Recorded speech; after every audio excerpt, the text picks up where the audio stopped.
Hello guys, welcome to Pakistani fair reaction. तो कैसे हैं आप सब? उम्मीद है आप सब खैरियत से होंगे, ठीक होंगे और आबाद होंगे।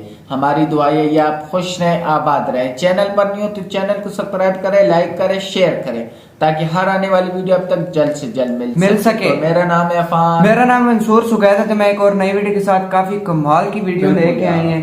इसमें आज हम जानेंगे अफान भाई, हिंदुस्तानी मंसूबात दुनिया भर के बाजारों में पहली पसंद बन गई और इस हिंदुस्तान अगला एक्सपोर्ट का किंग होगा। अगले एक्सपोर्ट का जो आने वाला एक्सपोर्ट है ना, उसमें हिंदुस्तान किंग होगा। तो देखते हैं भाई क्या सीन है, इसमें क्या हो रहा है हिंदुस्तान में। तो वीडियो को लास्ट तक देखेंगे। इस वीडियो को ओरिजिनल लिंक आपको मिल जाएगा डिस्क्रिप्शन में। तो देखते हैं भाई, बिना किसी देरी के कारण करते हैं 3, 2, 1 एंड स्टार्ट। भारत जो एक वक्त में दुनिया भर के लिए सामान बेचने वाला मार्केट बना हुआ था और उसके पास खुद का एक्सपोर्ट सिस्टम लगभग नहीं के बराबर था।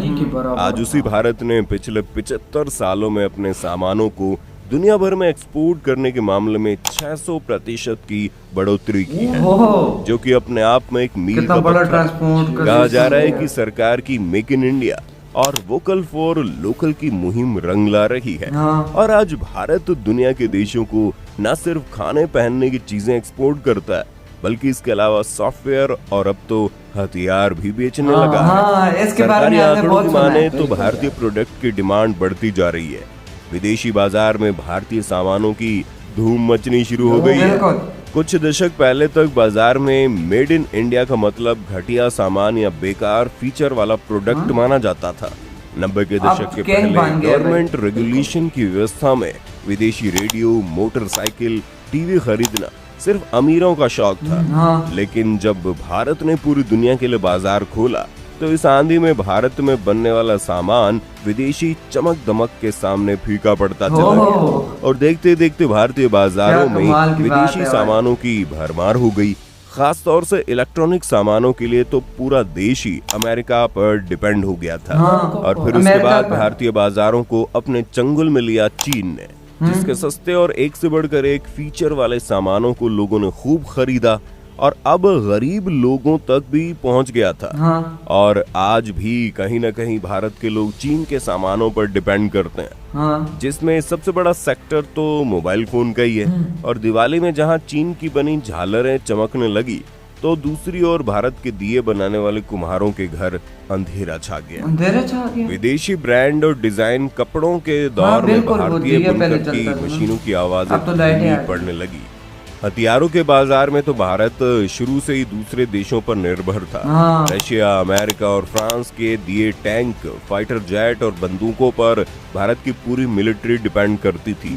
लेकिन अब ऐसा लग रहा है कि वक्त बदल रहा है। सरकार की वोकल फॉर लोकल की नीति अब असर दिखा रही है। अब तो भारत में कार कंपनियां भी इस नारे के साथ ही अपना प्रोडक्ट उतार रही है। और ये बात किसी से छुपी नहीं है कि ग्लोबली भारत की कार कंपनीज का डोमिनेंस बढ़ रहा है। इसके साथ ही आम भारतीय जो हमेशा इम्पोर्टेंट यानी विदेशी टैग वाली चीजें खरीद कर गर्व महसूस करते थे, वो भी वोकल फॉर लोकल यानी इंडियन इंडस्ट्रीज की अहमियत समझ रहे हैं। इसका नतीजा ये है कि आत्मनिर्भर भारत का मंत्र देकर देश अब आगे बढ़ चला है। और सबसे ज्यादा रोजगार पैदा करने वाला मैन्युफैक्चरिंग सेक्टर अब मजबूत हो रहा है। ये बात किसी से छिपे नहीं है कि भारत के सामने अभी सबसे बड़ी समस्या आने वाले वक्त में जनसंख्या की होने वाली है। ऐसे में अगर भारत का मैन्युफैक्चरिंग सेक्टर स्ट्रॉन्ग और मॉडर्न नहीं हुआ तो ये जनसंख्या भारत की इकोनॉमी को उधारी में पहुंचा सकती है। जैसे कि इससे पहले जब भारत सिर्फ अपने सर्विस सेक्टर को मजबूत करता रह गया था, और आज जनसंख्या के कारण ही देश में सर्विस सेक्टर की जॉब्स की इतनी कमी है। लेकिन अब जब भारत में आईफोन तक खुद को मैन्युफैक्चर करवाने का आ रहा है, तो आप बढ़ोतरी लीजिए कि अब इस सेक्टर ने भी रफ्तार पकड़ ली हो रही है। लेकिन ये तस्वीर आखिर बदली कैसे, इसके पीछे भी एक पूरा लॉजिक समझा जा सकता है। दरअसल 1991 में जब भारत ने लिबरल इकोनॉमी की ओर कदम बढ़ाए, तो ये मान लिया गया था कि भारतीय बाजार में भारत में बनी चीजों की कोई जगह अब नहीं बची है। कुछ दशकों तक तो ये ठीक लगा, लेकिन जब भारत में व्यापार करके विदेशी कंपनियां मुनाफा कमाने लगी और देश का पैसा बाहर जाने लगा, हाँ, तो भारत को आत्मनिर्भरता की याद आई कि दोस्त अब वक्त है कि लोगों को अपने यहाँ इनवाइट करने की जगह खुद भी मैन्युफैक्चरिंग की कमान संभाली जाए। बिल्कुल। इसीलिए साल बहुत अच्छी 2014 सोच में थी आई यार। नई गवर्नमेंट ने मेक इन इंडिया का नारा दिया, जिसका मतलब था भारत में ही सामान बने और उसको भारत ही नहीं देशों में भी बेचा जाए। लेकिन उसके लिए जरूरी था कि पहले इन प्रोडक्ट्स को भारत का बाजार उपलब्ध करवाया जाए। बिल्कुल। इसीलिए तभी से नई गवर्नमेंट ने इस मुहिम को सबसे आगे करके काम किया और बीते 8 सालों में इस दिशा में काम भी हुआ है, जिसके एग्जाम्पल बहुत सारे स्वदेशी products, Vande Bharat express, RRTS railway, plane carrier ship, vaccine, medicine, software जैसी चीजें बड़े पैमाने पर भारत में बननी शुरू हो गई है। और तो और अब भारत का DRDO अपने हथियार डेवलप करने की कैपेसिटी को बढ़ा चुका है और उसने कुछ महीनों पहले ही अजरबैजान को आर्मीनिया से लड़ने के लिए हथियार भी बेचे। वो हमने देखा था अफान भाई। और तो और अब भारत दुनिया भर के लिए सबसे जरूरी हो चुके सेमीकंडक्टर चिप को भी अपने यहाँ मैन्युफैक्चर करने की शुरुआत कर चुका है, जो कि एक बहुत बड़ा माइलस्टोन है। देश ने एक दौर ऐसा भी देखा था जब सुई भी विदेश से आती थी, लेकिन अब army equipment, cycle, bike, mobile, car, home appliances, हर तरह के डिवाइस भारत में ही बनाए जा रहे हैं, जिसमें भारत का पैसा और यहाँ के लेबर शामिल है। अब ये प्रोडक्ट न सिर्फ भारत के बाजार में बल्कि विदेशी मार्केट में भी अपनी जगह बना रहे हैं। जेमस्टोन, ज्वेलरी, मसाले, कॉफी, केमिकल्स, और मोबाइल के बाजार में भारत में बने प्रोडक्ट्स की मांग बढ़ी है। सरकारी आंकड़ों की माने तो आजादी के बाद से भारत का निर्यात 600 गुना तक बढ़ा है। 1950-51 में भारत से 1.27 अरब डॉलर का निर्यात होता था। साल 2021-22 में ये आंकड़ा 676 अरब डॉलर तक पहुंच गया है। इसमें गुड्स एक्सपोर्ट 420 अरब डॉलर तक पहुंच गया है। एग्रीकल्चर एक्सपोर्ट 50 अरब डॉलर तक पहुंचा है। और सबसे चौंकाने वाली खबर तो ऑटोमोबाइल सेक्टर से है, क्योंकि जर्मनी को पीछे छोड़कर भारत अब दुनिया भर में चौथा सबसे बड़ा ऑटोमोबाइल मार्केट बन गया। साल 2021 में भारत ने 37.6 लाख व्हीकल्स बेचे, तो इस साल जर्मनी ने भारत से कम सिर्फ 29.7 लाख व्हीकल बेचे थे। बहुत कम बेचे हैं। एक और इंटरेस्टिंग फैक्ट पर नजर डालें तो भारत अब पूरी दुनिया में सबसे बड़ा शुगर एक्सपोर्टर और कंज्यूमर दोनों बन गया। भारत में बनी चीनी का एक्सपोर्ट पिछले 8 सालों से 906% तक बढ़ गया है। साल 2013-14 में भारत ने 1788 करोड़ रुपए की चीनी विदेशी मार्केट में बेची थी, लेकिन इस फाइनेंशियल ईयर में अब तक भारत 17,987 करोड़ रुपए की चीनी निर्यात कर चुका है, जो कि अपने आप में बड़ी बात है। एक और ऐसा प्रोडक्ट है जिसने अपनी डिमांड को ग्लोबल मार्केट में बढ़ाया है, और वो है खादी। बीते 8 सालों में खादी अब एक नया ब्रांड बनकर उभरा है। साल 2014 से इसके उत्पादों में बिक्री में 4 गुना से ज्यादा की बिक्री हुई है। 4 गुना से पहली बार था कि खादी ग्रामोद्योग का कारोबार 1 लाख करोड़ रुपए से अधिक का हो गया। इतना बड़ा कारोबार करने वाली खादी पहली FMCG कंपनी बन गई है। खादी के बाद चावल की करे तो पूरी दुनिया में भारत अब चावल का दूसरा सबसे बड़ा देश बन गया है।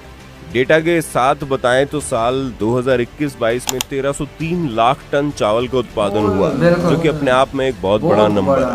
अगर डिफेंस सेक्टर में चले तो यहाँ भी भारत हमेशा से ही दूसरों पर निर्भर रहा है। देश के खजाने का एक बड़ा हिस्सा हथियारों की खरीद और दूसरे मिलिट्री इक्विपमेंट को खरीदने में चला जाता है, लेकिन बीते 8 सालों में भारत इस सेक्टर में न सिर्फ आत्मनिर्भर बनने की दिशा में बल्कि बाजार में अपने प्रोडक्ट भी उतार रहा है। 2014-15 में भारत ने 1940 करोड़ रुपए के प्रोडक्ट्स बेचे थे, वहीं 2021-22 में यही आंकड़ा 13,000 करोड़ रुपए के पार चला गया। भारत ने अपने मिलिट्री इक्विपमेंट जिन दूसरे देशों को बेचे हैं, इनमें अमेरिका, फिलीपींस, दक्षिण पूर्वी एशिया, मिडिल ईस्ट और अफ्रीका के देश शामिल हैं। इसके साथ ही भारत अब आर्म्स एक्सपोर्टर के क्षेत्र में टॉप 25 देशों में भी शामिल हो गया, और आज भारत दुनिया के 100 देशों को इंटरनेशनल स्टैंडर्ड्स वाला बुलेट प्रूफ जैकेट एक्सपोर्ट कर रहा है। रक्षा क्षेत्र में मेक इन इंडिया को बढ़ावा देने के लिए 2 डिफेंस कॉरिडोर बनाए जा रहे हैं। इसके साथ ही स्टार्टअप्स को बढ़ावा देने के लिए इनोवेशन पर फॉर डिफेंस एक्सीलेंस भी लॉन्च किया गया। साथ ही 300 प्रोडक्ट्स को विदेशी कंपनियों से खरीदने पर पूरी तरह से प्रतिबंध लगा दिया गया। बात अगर अब शहद की करें तो हनी एक्सपोर्ट में बीते 8 साल में 257% की बढ़ोतरी हुई है। 2013-14 में हर चीज में यार इंडिया आगे निकला है। शहद भारत ने निर्यात किया 5-6 साल वहीं साल 2022-23 में 692 करोड़ रुपए का शहद भारत इस बार दूसरे देशों को बेच चुका है। जाते जाते सबसे जरूरी फार्मेसी सेक्टर पर नजर डालें तो फार्मास्यूटिकल मार्केट में भारत तीसरा सबसे बड़ा देश है। पूरी दुनिया में टोटल एक्सपोर्ट्स का 20% भारत से होता है। और तो और सर्वाइकल कैंसर का पहला टीका भारत में विकसित किया गया है। इसी तरह कोरोना वैक्सीन के डेवलपमेंट में भारत ने वो भी इंडिया ने खुद बनाई है। इस साल के अगर डेटा में जाएं तो इस सेक्टर में 2013-14 में 26,184 करोड़ का निर्यात हुआ था, लेकिन साल 2022-23 में 64,320 करोड़ रुपए का निर्यात किया जा चुका है।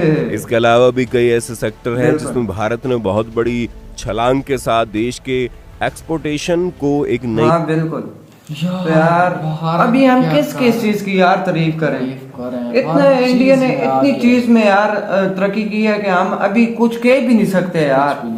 तारीफ करेंगे तो यार इंडिया वाले बोलेंगे ओवर एक्टिंग कर रहा है, लेकिन यार यकीन माने हकीकत है इंडिया बहुत आगे निकला है। निकल गया है यार, हर चीज में आगे निकला है, में आगे निकल गया है अपनी। भाई एक तो होता है ना आगे निकलना अपने मुल्क में, ये और मुल्कों में भी भाई आगे निकल गया। बिल्कुल यार बहुत तरक्की कर चुका है यार। हर बिल्कुल चीज में बंदा एक की तारीफ करे तो बंदा कहे कि नहीं एक। बिल्कुल हर चीज में यार एक्सपोर्ट इंपोर्ट में सबसे ज्यादा आगे इसने तरक्की की है। ऊपर से गाड़ियों में सबसे ज्यादा की है। और भाई जो चीजें में ये लोग आगे गए, शहद में और भाई जो कि भाई विदेशी शहरों से सुई तक आती थी, अभी यहाँ से भारत से वहां जाती है। ये देखो अंदाजा लगाओ ना। और ऊपर भाई लिखा होता है मेड इन इंडिया। जो भी ये लेता है ना वो फखर से चीज लेता है कि यार ये इंडिया की मैंने ली। ये पहले जो लोग होते थे ना इंडिया पे मजाक उड़ाते थे कि पहले ये नहीं चलेगा ये। और देखो अभी वही इंडिया है भाई, जहाँ कहाँ से कहाँ पहुँच गया। बिल्कुल यार हमें यार ये बहुत ही अच्छा लगा है कि इंडिया इतनी तरक्की कर रहा है, मजीद भी कर रहा है आगे, कोशिश कर रहा है ना। कोशिश में तो यार बहुत है।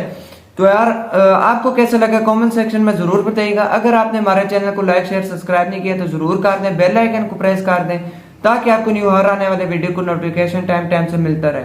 तो मिलते हैं नेक्स्ट वीडियो में, तब तक के लिए अपना बहुत ज्यादा ख्याल रखिएगा। तो यार बाय।